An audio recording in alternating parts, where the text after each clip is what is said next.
Eu sou o pastor Siqueira e estou aqui para falar mais um pouquinho de uma reflexão bíblica. Você conhece a história de Ana, a mulher que não podia ter filhos. Ela ora ao Senhor e faz um voto.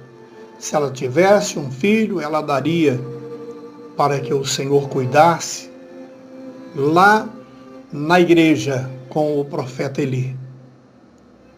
E a Bíblia diz que Eucana foi a Ramá, sua casa, porém o menino ficou servindo ao Senhor perante o sacerdote Eli.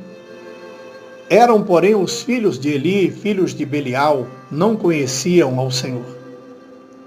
Meu irmão, minha irmã, segundo a Bíblia, Belial não é um demônio. A palavra Belial, escrita no Antigo Testamento, é um substantivo e não o nome próprio. O tratamento de Belial como um demônio vem da mitologia dos cananitas. Em várias passagens bíblicas, a palavra Belial é citada em conjunto como filha de Belial ou filho de Belial, dando a impressão de ser filho de alguém. Na verdade, a palavra Belial, em hebraico, significa inútil ou sem valor.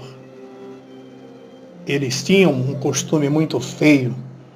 Estando cozinhando a carne, vinha o moço do sacerdote com um garfo de 3 dentes em sua mão, enfiava na caldeira, na panela, no caldeirão ou na marmita, e tudo quanto o garfo tirava, o sacerdote tomava para ele. Assim faziam a todo Israel que ia ali a Siló. Também antes da carne estar assada, o moço do sacerdote falava ao homem que estava sacrificando: me dá esta carne. É para o sacerdote, porque ele não gosta de carne cozida, mais crua. Era, pois, muito grande o pecado destes moços perante o Senhor, porquanto os homens desprezavam a oferta do Senhor. Porém, Samuel ministrava perante o Senhor, sendo ainda jovem, vestido com um éfode de linho, ou seja, uma veste tipo avental usada pelos sacerdotes. E a sua mãe fazia uma túnica pequena e de ano em ano ela trazia para ele quando com o seu marido subia para oferecer o sacrifício anual. E ele abençoava a Eucana e a sua mulher e dizia: o Senhor te dê em descendência, e pelo pedido que ela fez ao Senhor, e voltava para o teu lugar. Visitou, pois, o Senhor a Ana, que concebeu e deu à luz a 3 filhos e 2 filhas. E o jovem Samuel crescia diante do Senhor. Era, porém, Eli já muito velho, e eu via tudo quanto seus filhos faziam a todo Israel, e de como se deitavam com as mulheres, que em bando se ajuntavam à porta da tenda da congregação. E o profeta falava com eles, dizendo: por que vocês fazem isso? Pois ouço de todo este povo o que vocês fazem. Não, filhos meus, porque não é boa esta fama que ouço. Vocês transgridem o povo do Senhor, pecando homem contra homem. Os juízes o julgarão, pecando, porém, o homem contra o Senhor. Quem rogará por ele? Mas não ouviram a voz de seu pai, porque o Senhor os queria matar. E o jovem Samuel, crescendo, e fazia agradável, assim para com o Senhor, como também para com os homens. E veio um homem de Deus a Eli e disse sobre as coisas erradas que estava acontecendo naquele lugar, e para que ele foi levantado. E disse mais como confirmação daquele recado: e isto te será por sinal, a saber, o que acontecerá a teus 2 filhos, Ófine e a Finéias. Ambos morrerão no mesmo dia. Ófine e Finéias, sacerdotes e filhos de Eli, morreram no mesmo dia em uma batalha entre os israelitas e filisteus.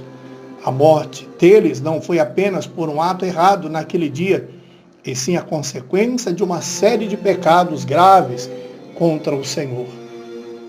Hófni e Finéias não respeitaram o Senhor e não trataram com a devida seriedade seu serviço sagrado, como homens de Deus. Os erros deles incluíam abuso da sua posição para benefício próprio, ameaças contra pessoas que reprovavam a sua conduta e também a imoralidade sexual. A Bíblia não nos diz quanto tempo passou entre a profecia e seu cumprimento, mas Deus não esqueceu a tua palavra.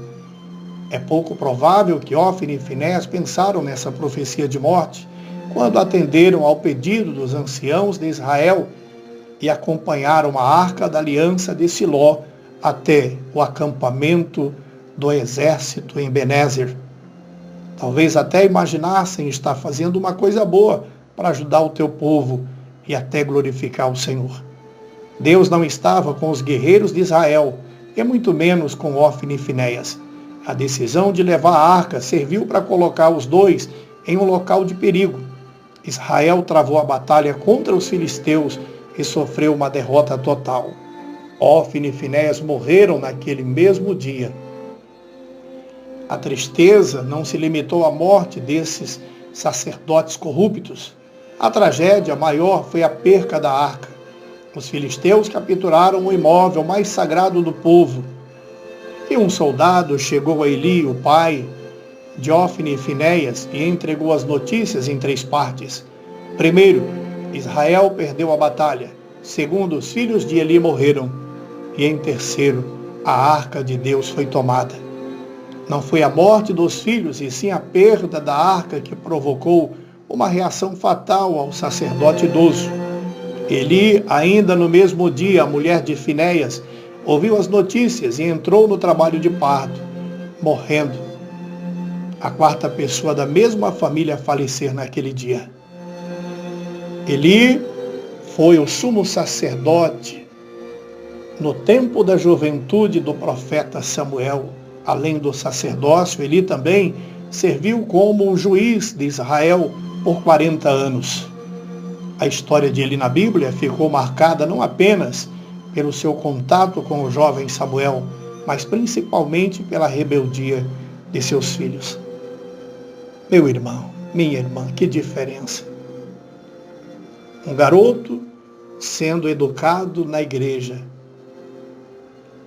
e 2 filhos rebeldes, mal educados, fazia todo tipo de coisas erradas, das quais envergonhavam ali o povo que ia adorar o Senhor em Siló, como também o seu pai. O que eu aprendo aqui neste dia, meu irmão, minha irmã, Eli precisava educar os seus filhos melhor. Ele precisava cobrar dos seus filhos melhor. Mesmo estando velho, obeso, doente, mas ele tinha que impor uma certa ordem na vida e no comportamento dos seus filhos. E Deus então promete matar os 2, e assim os fez. Tem coisas da nossa vida que a Bíblia nos chacoalha para a gente despertar. Quantos filhos de obreiros dentro da igreja que é uma vergonha. Quantos filhos de obreiros, de pastores, pastoras missionárias, que é uma vergonha dentro da igreja. Não tem comportamento, não tem educação. E é o que mais chama atenção nas coisas erradas que acontece dentro das igrejas. E sem se falar na vida secular, na vida cotidiana aqui fora. Ele era um profeta de Deus, mas estava omisso na sua educação. E muitos pastores e pastoras, obreiros, donos de igreja, vão pagar muito caro por não educar as pessoas de dentro da sua igreja, por passar a mão no pecado, por passar a mão em coisas erradas.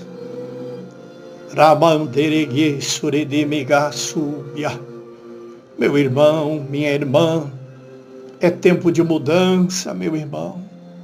É tempo de mudança. É tempo da gente colocar a nossa vida no prumo. É tempo da gente olhar, acordar, parar de brincar de ser crente e entrar pela porta estreita. Esses títulos que vocês veem por aí dentro das igrejas não é sinônimo de salvação, porque o Senhor vai buscar um povo lavado e remido de boas obras. Vamos mudar a partir de agora.